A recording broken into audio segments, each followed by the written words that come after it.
नमस्कार, सत श्री अकाल, सलाम वालेकुम, welcome to hook and pull with Samar and Mridul. तो आज हम हाजिर है। पहला राउंड जो आईपीएल का है वो खत्म हो चुका है। 8 टीमें जो है वो अपना एक मैच खेल चुकी हैं और जो टॉप 4 टीमें हैं वो आपकी हैं दिल्ली कैपिटल, आरसीबी, केकेआर और पंजाब किंग्स। तो चर्चा करेंगे आज समर से कि कौन सी टीमें अच्छी लग रही है, किन के कॉम्बिनेशन अच्छे लग रहे हैं, किन की स्ट्रैटेजी अच्छी लग रही है, और बात करेंगे कि किन की उम्मीद है आगे तक जाने की। तो समर, बात करते हैं सबसे पहले दिल्ली कैपिटल और सीएसके के मैच के बारे में।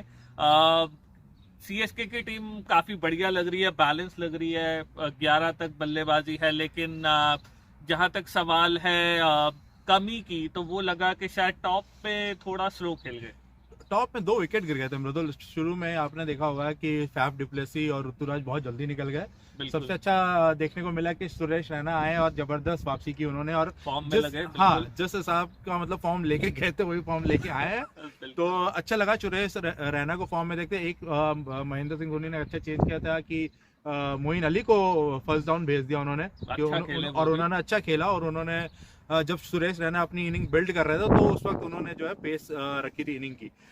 साथ में एमएस जल्दी आउट हो गए 0 पे। मतलब जिस टाइम पे बैटिंग करने आए थे तो लोगों को उम्मीद थी कि इतने दिन बाद बैटिंग करने आ रहे हैं तो कुछ अपने हाथ दिखाएंगे, लेकिन जल्दी आउट हो गए। ओवरऑल उनकी बैटिंग ठीक थी, 188 स्कोर किया था, बट बॉलिंग में ऑलराउंडर्स बहुत थे। कोई उनके पास प्रीमियम बॉलर नहीं है, जो बड़ा बॉलर नहीं है जो विकेट लेके सिचुएशन के हिसाब से आपको विकेट लेके दे। तो 2 कमियां दिख रही है। एक तो टॉप पे एक शायद ओपनिंग पेयर जो है उसमें कोई ताबड़तोड़ बल्लेबाज नहीं है। अच्छे स्टेडी प्लेयर हैं, अच्छे प्लेयर हैं, लेकिन शायद एक टॉप पे ताबड़तोड़ बल्लेबाज चाहिए।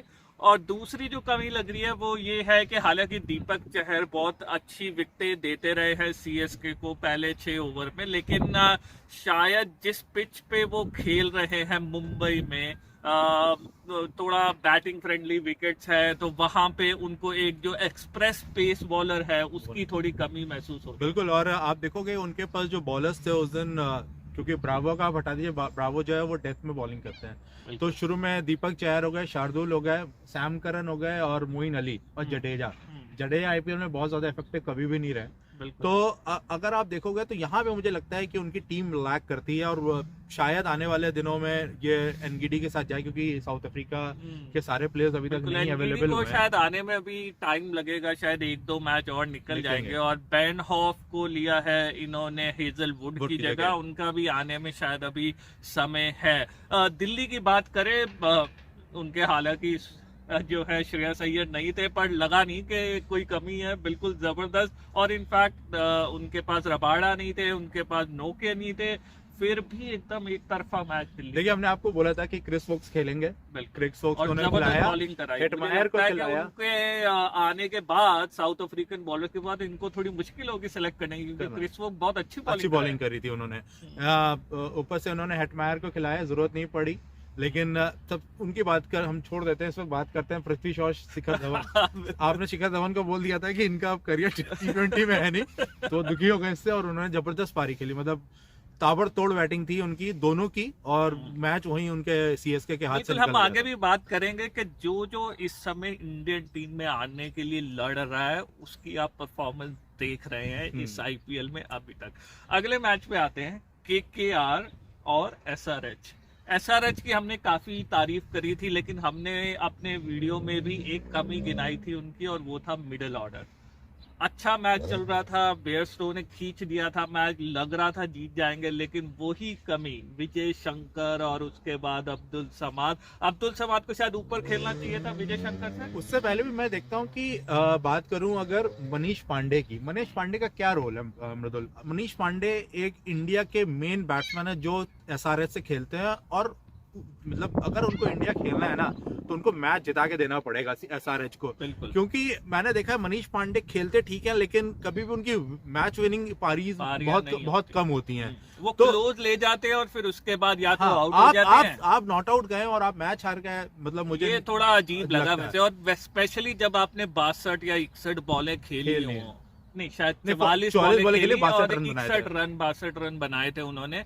तो अगर आप इतना लास्ट कर रहे हैं T20 मैच में तो आपको डेफिनेटली चांसेस पहले लेने चाहिए बिल्कुल। थे और मैच जिताना चाहिए था। पर एसआरएच की भी शायद कमी वहीं पे दिख रही है मिडिल ऑर्डर बिल्कुल, में ही। मुझे लगता है अब्दुल समाद को पहले उतारना चाहिए था। और उस दिन हमने ये भी बहुत लोग ये भी कह रहे थे कि केदार जाधव को होना चाहिए था टीम में।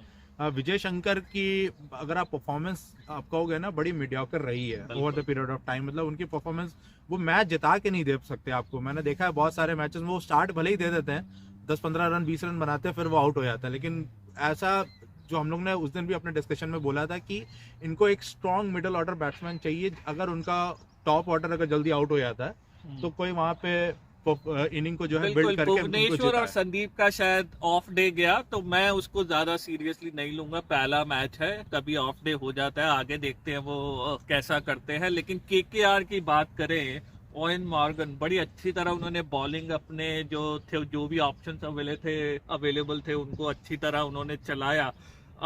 उनके लिए भी बड़ा इंपॉर्टेंट है टॉप 3, क्योंकि मिडिल ऑर्डर तो है, लोअर मिडिल ऑर्डर इस बार उनके साथ ये हुआ कि उनके इंडियन प्लेयर बहुत अच्छा खेले। चाहे आप नीतीश राणा की बात करें, चाहे आप राहुल त्रिपाठी की बात करें, चाहे दिनेश कार्तिक की। और हम लोगों ने बोला था कि ओवेन मॉर्गन को पहले भेजिए। ओवेन मॉर्गन भले रन नहीं बनाया, पर दिनेश कार्तिक लास्ट के 3 ओवर के लिए परफेक्ट प्लेयर फिट है। बिल्कुल। मतलब आएंगे उनको 9-10 15-20 बॉले दे, उससे ज्यादा नहीं, तो वो हाँ। बहुत बढ़िया खेलते हैं। वो बहुत बढ़िया ज्यादा खेलते हैं। सोचने का टाइम ना दे दिनेश कार्तिक। बिल्कुल। तो दिनेश कार्तिक ने अपना वो जो क्रूशियल जो उनका 23-24 रन था ना, वो उनको मैच जिता गया उस दिन। बिल्कुल। तो उनकी ओवरऑल परफॉर्मेंस बहुत अच्छी थी। उन्होंने कमिंस के साथ गए, फिर आपके पास चक्रवर्ती थे उस दिन बॉलिंग में, शाकिब उल हसन, जबकि शाकिब उल हसन का ऑफ डे था, कोई खास उनकी बॉलिंग रही नहीं। शाकिब उल हसन, मुझे ऐसा लगता है कि शायद केकेआर वो चेंजेस करेगी, क्योंकि इतना अच्छा उनको ओपनिंग स्टैंड भी मिल गया और फिर त्रिपाठी ने भी आके रन मार दिए, तो शायद शाकिब ऊपर नहीं आए और 6-7वें नंबर पे चले गए। लेकिन मुझे लगता है कि जिस मैच में जल्दी विकेटें गिरेंगी केकेआर शाकिब को ऊपर भेजेगा। तो मुझे लगता है कि केकेआर का थोड़ा कॉम्बिनेशन ठीक लगे मुझे। केकेआर का एक क्रूशियल ये है कि एंड्रे रसल का चलना बहुत जरूरी है। अगर एंड्रे रसल नहीं चले ना पूरे टूर्नामेंट में, फिर उनको वही दिक्कत होने वाली है। हालांकि आई थिंक के एंड्रे रसल की जो वो प्लानिंग थी कि outside off stump last over में बाहर फेंक के उन्होंने कराया, वो काम कर गई।